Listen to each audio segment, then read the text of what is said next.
What's up, QAA listeners? The fun games have begun. I found a way to connect to the internet.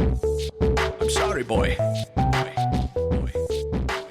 Welcome, listener, to Premium Chapter 213 of the QAnon Anonymous podcast, the Pilled.net episode. As always, we are your hosts, Jake Rakotansky, Julian Field, and Travis View.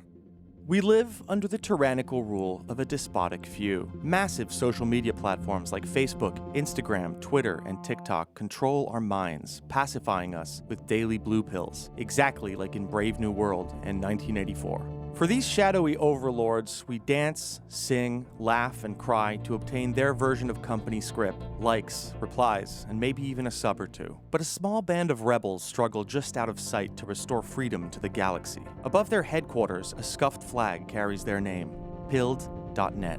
They are, in their own words, quote, a new and growing social media network focused on giving the freedom of choice, speech, and expression, regardless of political views. On Pill.net, you can, quote, live stream, post articles, content, videos, pictures, create public and private groups, send direct messages, and support your favorite content creators without worrying about you or them being censored, punished, banned, booted, or deplatformed for differing political viewpoints. Pill.net was founded in July 2018 and launched in March of 2020 by two Matts, Matthew Brown and Matthew Webster. Both men are from Minnesota and appear to be in their 30s. Here's Brown appearing in an intro video they posted to the platform's TikTok. For the listener, imagine the all-white scene in The Matrix where Morpheus explains stuff to Neo, but in this one, you're Neo, and Morpheus is a corn-fed guy in an ill-fitting suit. This is the Matrix Alpha. The early access. Step in the virtual haven of Pill.net, where you remain an individual. You are in control. Experience all that Pill.net has to offer. Create dynamic topics with videos, links, text, anything you want. Load topics. Activate filters. Get verified. Go live. Escape the onslaught of ads and privacy scares. Let's get back to what social media was meant to be. On Pill.net. I mean, not bad for them. Some nice graphics, I would say. Yeah, some After Effects work in there. It's not too shabby. My favorite is when there's like a little neon kind of keyboard shape that appears, and he puts out his little hands and twiddles them as if he were typing.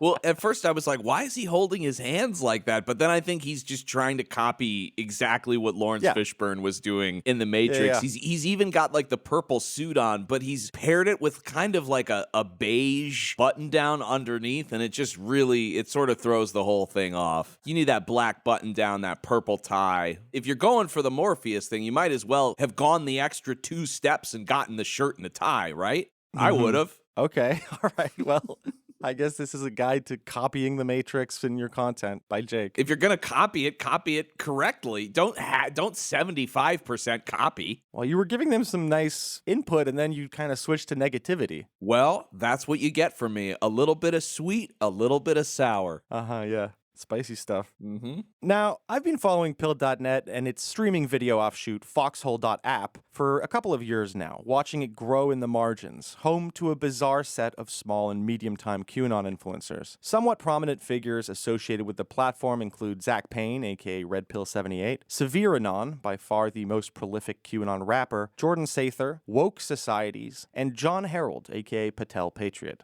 Then there are a slew of lesser knowns like Based Amy, Salty Cracker, Johnny Dangerously, Some Bitch I Know, and a sexagenarian simply known as Hat, whose logo is a cartoon cowboy hat with a face.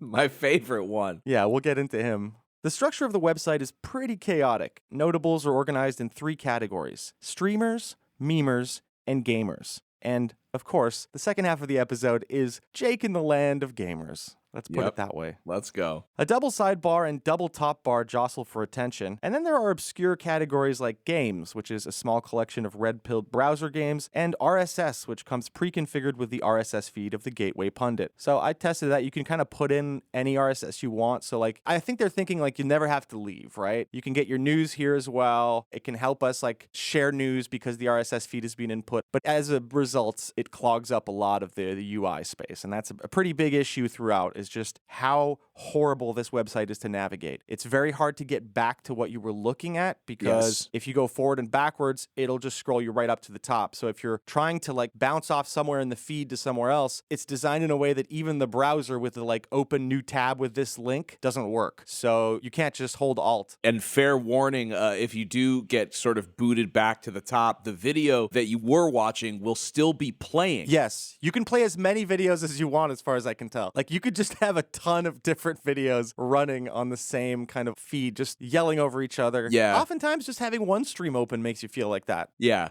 There's a meme creator, which you can use to add text to images alongside more conventional social media features like groups, DMs, and alerts. Reactions to posts are limited to a red pill, the equivalent of a like or upvote, and a blue pill, which is, of course, thumbs down, a downvote. On the ones I was looking at, the thing that I saw at the top, there was another sort of metric, which was like agree and disagree. What? I don't know if I saw that. No. Maybe that their was whole just on thing the is the game. pills. Maybe just that was on the gamer things, but it was like, yeah, it was like you hovered over it and it was like agree, and then the you know, the downvote was like disagree. I think that, you know, what's happening there is that you're hovering over the pills, but maybe they're not loading in or something. And it's an explanation, because even in like the intro to their own website, they're like, remember, the red pill is good and the blue pill is bad. Like, it's not easy to kind of fully grasp, I think. Yeah, that's it. It was just a red out. It looked like a red circle and a blue circle, or sort of like a cylinder shape. It is. Those are the pills. Yeah. Okay, so they just did not load on my Edge No, browser. they I loaded. guess. They loaded, but they're just at the top of the post. They're just like a neon outline of a pill. Yes. Yeah, that's what I'm talking about. Okay, so see, even you were confused, and you're very familiar with the red and blue pill. Sure.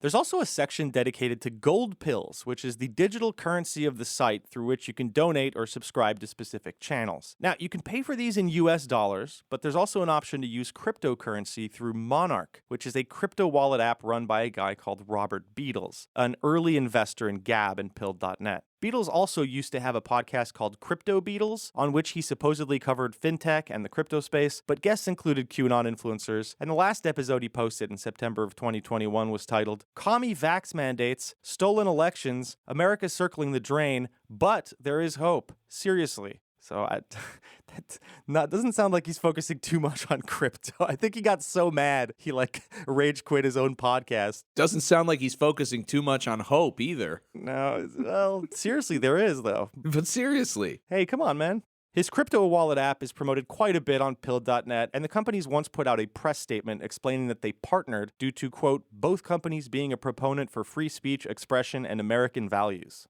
Anyways, here's a video explaining how the gold pills work. Welcome in. This is going to be a tutorial all about gold pills. So we're back on the home page again, and we've seen these gold pills all over the site. What are they? How do I buy them? How do I use them? We've got these buttons over here on the left, a little bank account at the top. There's a gold pill under every topic. Let's go to the store first, and we'll go over here and check it out. So this is where you can purchase all of your gold pills. 1 gold pill equals 1 cent. It's basically like arcade money. It's not crypto or anything. It's just a way for you to transfer your dollars into gold pills so you can support your favorite memers, people that make great topics on the post, or your content creators. They'll show up right there in that little bank account at the top of the screen. You just put your card info in right there, click pay, and voila, you're done. And voila, we've got all your information. I mean, I think arcade money is not a good example, because as soon as you buy arcade money, you've wasted your money. You can't get the dollars back out with it. Whereas here, like, you know, the kind of creators who you donate to, they can take money out, like they can convert their gold pills back into dollars, I believe, and basically, you know, get paid. Oh, you can get paid off the gold. So they're going back to precious metals. So consistent with, you know, other conservative ideology. But they've made like little drawings for the different levels of gold pills you can buy. And the first one is an ashtray with a cigar, which is weird weird because the gold pills are under the cigar. The second one's a coffee, like one of those like drip coffee containers. Third one is a cooler. Then we have a swimming pool. Then we have a whole back of a pickup truck. And the last one is just a cargo container size with gold pills coming out. How much does the cargo container cost? $85.41. Yeah, this looks like the cash shop on like a free-to-play like cryptic MMO. Like your Neverwinter, your Star Trek Online. I'm familiar to a shop that looks like this. Yeah, absolutely. I've spent money on these types of things for sure. You have been listening to a sample of a premium episode of QAnon Anonymous. We don't run any advertising on the show, and we'd like to keep it that way. For $5 a month, you'll get access to this episode, a new one each week, and our entire library of premium episodes. So head on over to patreon.com/QAnon Anonymous and subscribe. Thank you. Thanks. I love you. Jake loves you.